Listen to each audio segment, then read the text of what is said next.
Hey everyone, welcome back. My name is Rohan Bijou, and today we're going to look at the Oculus Quest 2.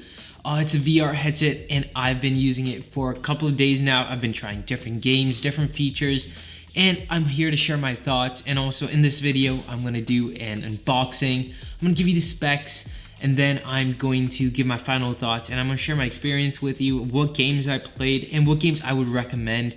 There are many different games out there for the Oculus Quest 2. Most commonly, it's Vader Immortal, which is a Star Wars game. There's also Star Wars The Galaxy's Edge. Beat Saber is very, very popular. And there's a lot of fun games, Super Hot, VR. And VR is a very, very big step in technology. So I'm excited to start the video, and welcome to Techno Review. Okay, so let's start unboxing the Oculus Quest 2. So there are two different versions of the Oculus Quest. There's a 256GB version and there's a 68GB version. The 256GB version is $400, but the 68GB version is $300. There is a very, very large difference between the price and the storage. So if you want something with a very large storage, go for the 256. Okay, so when we start unboxing, you can see the Oculus Quest box. Let's tear it open. So now let's pull out the official box. It's a cardboard box with the Oculus logo. It's very, very well packaged. So now let's pull up the hand controllers. This is what you use to guide yourself through the Oculus. You can play games with it, and it's a very, very well built controller. There is a joystick in the middle. There's buttons and there's triggers and a hand grip. There's also a safety strap where you put that on and you play. It keeps you from flinging the Oculus controller, so it's more secure in your arms. You pull out this package, and this has the warranty, and it also has a user manual. You now pull out the charging cable and the charging brick. The charging brick is 10 watts and the charging cable is actually Type-C to Type-C. Next, let's finally look at the VR headset itself. The specialty of an Oculus is that it's a standalone. You don't need any external item. You don't need a PC or a console to connect to it. It itself is a computer, and it's very surprising that they fit everything into this one headset. And it's a very large feat in technology, and is something that needs to be admired. And also you get this extra item, and this is the glasses spacer. So if you're wearing glasses, you will need to place this on your Oculus. It's kind of like an extension so that you can wear your glasses and you can continue using your VR. So that is basically it for the unboxing. So now let's move on to specs. The CPU is a Qualcomm Snapdragon XR2. It has 6GB of RAM, and the resolution is 1832 by 1920. The refresh rate is 90 Hz. The storage, you can either do 64 gigabytes or 256 gigabytes. It has an integrated speaker and a microphone, and the battery usually lasts to 2 to 3 hours. It does have adjustable IPD. It has three settings, 58, 63, and 68 millimeters, which means you can change the distance of the lens so that you can see whatever you're seeing in VR more clearly. And the headset itself weighs 1.8 pounds. This could be heavy for some people. Personally, I did not feel the weight, but my parents tried it and they did feel the weight. They found it was way too heavy, but it may be different for different people. They do have cameras outside, and they're used for a unique purpose. You can draw a boundary around your location, and if you step out of that boundary, it turns on the camera so you see the outside world without taking off the Quest, and that is a very, very smart feature, so you don't have to remove it and waste time. It automatically just turns on, which is really nice, and it's a very, very good safety feature. So here are some quick questions from the internet that might be helpful, so you can just watch all of this and know more about it in this one video. So basically, this does not support micro SD cards, so you cannot expand your storage, which sucks. But if you really want more storage, just get the 256 gigabyte version and it'll be totally worth it. And there is another question, would it be possible to play Roblox or Minecraft? And there are some people who did it, But it is possible to play Roblox or Minecraft on the Oculus Quest 2. So a really good feature for the Oculus is that you can cast it onto a TV. The thing is, you need Chromecast or a TV that is compatible. Personally, we just screen shared my Windows computer to the TV, and you just log on to just go onto the oculusquest.com/casting, and then you log in, and basically you on the Oculus you click cast, and it casts to the computer, and then the computer casts to the screen. It doesn't work that well since we don't have Chromecast, but you can obviously just cast from your VR to the TV if you do have Chromecast. So what if you had the Oculus Quest 1, but you purchased a bunch of games on there, and you bought the Oculus Quest 2? You can transfer games.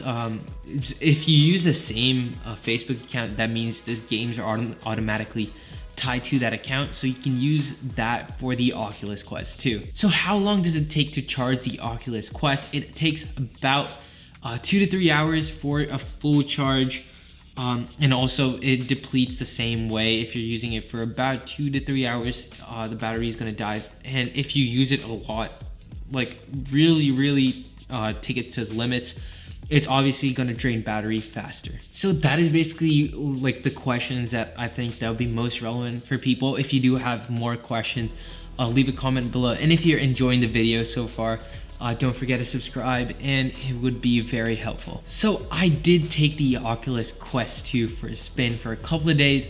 It's been awesome. I've been playing many different games like Echo VR, which is basically like Ultimate Frisbee / space / punching people. It's a very fun game, and if you do try the Oculus Quest 2, I would definitely recommend this. It does have a very long tutorial, but the tutorial is very immersive and is very engaging, so you guys will like Echo VR. And also there are some cool features.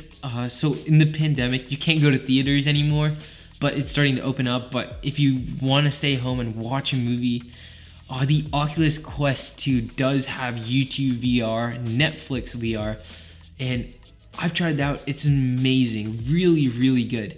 Basically, it feels like you're watching a movie, like from a movie theater. It's really good.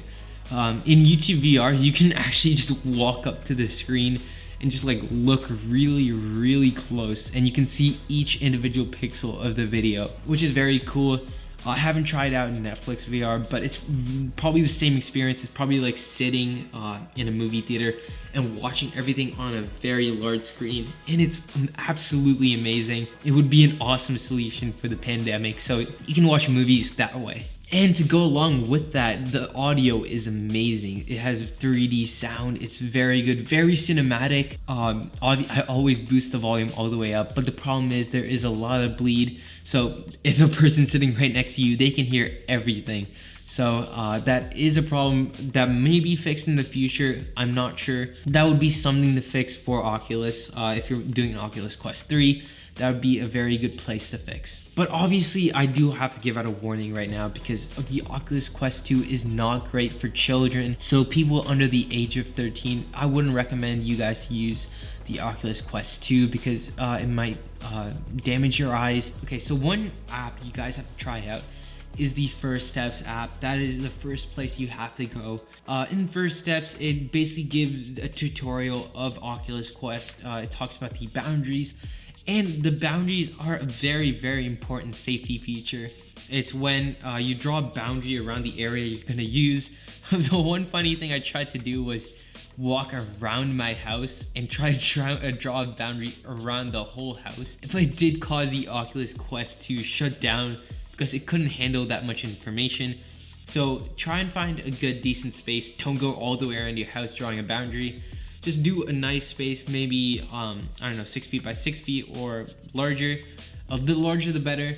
And you go draw a virtual boundary, and there are some walls that pop up. It's like a grid. And if you walk outside the boundary, it turns on the cameras and you see what's in the outside world. So one thing that I've improved about the boundaries is that you can only draw walls, but you cannot draw ceiling height, which is pretty tough, because I did get injured once because I jumped way too high and I didn't realize my ceiling was very low. So I did hit my hand, I did start to bleed. So if you're gonna use the Oculus Quest, try and find a room that has very high ceilings so that if you jump, you're not gonna hit anything. And I think that's an important thing that Oculus has to fix with Oculus Quest 3. Kind of create, or like the OS, you can change it in the OS. You can create a boundary for your roof so that, you know, you don't hit it and get an injury. So back onto the app, the first steps is very, very nice. You try different things, you try different objects, you throw objects, you fly an RC blip, you punch a volleyball, and there's a lot of fun things. You also play a shooting game in the first steps, and it's also very fun. The controllers are very, very nice, and it does have vibrations, so that like when you shoot, you feel it vibrate, and you feel the magnitude of like a laser flying out of your gun. You feel, it feels very nice, and that's a very, very nice touch. They actually made the controllers more responsive. I personally enjoy the Oculus Quest, and there are many different games I've played, but I think one reason that people would not buy the Oculus is because of who owns it. Facebook owns Oculus, which is a pretty big deal. A lot of people won't buy the Oculus because of privacy concerns. Obviously, you've heard on the news, Facebook stealing other people's information, and it's a pretty big deal. Personally, I'm taking the risk to using this product, and also the thing, it has cameras and it does have a microphone, might make people not want to buy it because Facebook can hear everything you're doing. If privacy is a priority for you, I would not recommend the Oculus Quest 2 because Facebook owns it, and you do need a Facebook account for this, which I don't understand why, but you do need a Facebook account just to run the Oculus. So my final opinions about the Oculus Quest 2, I love this product. I would use this on a daily basis, but not for too long. The games are very, very interactive. I feel like the Oculus Quest 2 would be your go-to VR over any other device. It's way better than the Oculus Quest 1, and I would recommend this. I haven't experienced any glitches, and it's awesome. The home screen, I forgot to mention that in the previous part, but the home screen where you launch and land in first, and you can customize everything around you, which looks awesome. It's like your home. It's like a virtual home, and it's very nice. I enjoyed it a lot. The Oculus Quest 2 is a very fun device. You can use it at your own risk because of Facebook, but the hardware itself is amazing. The software is really, really good. But this is a point where I would recommend anyone to buy Quest 2 if they're searching for a VR. This would be my go-to recommendation. So guys, I hope you found this video very helpful. Comment any questions you have, and like this video if you found it helpful, and subscribe if you want to watch my future videos, future unboxings, future reviews. So thank you guys for watching. Catch you in the next one. Peace.